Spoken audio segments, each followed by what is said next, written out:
In Exodus 12, we find another Old Testament picture of the death of Christ. The nation of Israel was in bondage in Egypt.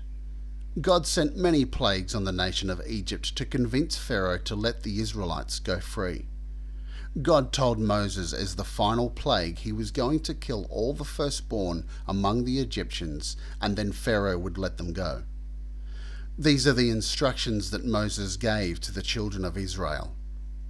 In Exodus 12, verse 21 to 23, "Then Moses called for all the elders of Israel, and said unto them, Draw out and take you a lamb according to your families, and kill the Passover. And ye shall take a bunch of hyssop, and dip it in the blood that is in the basin, and strike the lintel and the two side posts with the blood that is in the basin. And none of you shall go out at the door of his house until the morning. For the Lord will pass through to smite the Egyptians.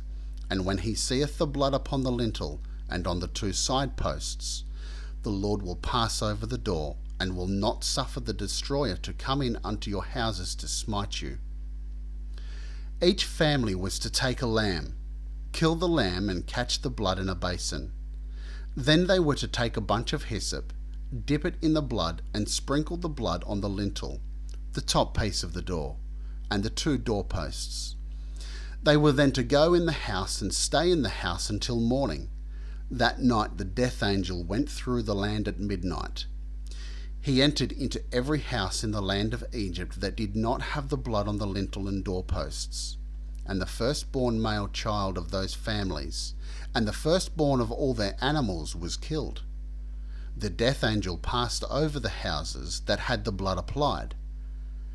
I'm sure there were probably some who didn't believe that God would really do such a thing, but it happened, just like God said.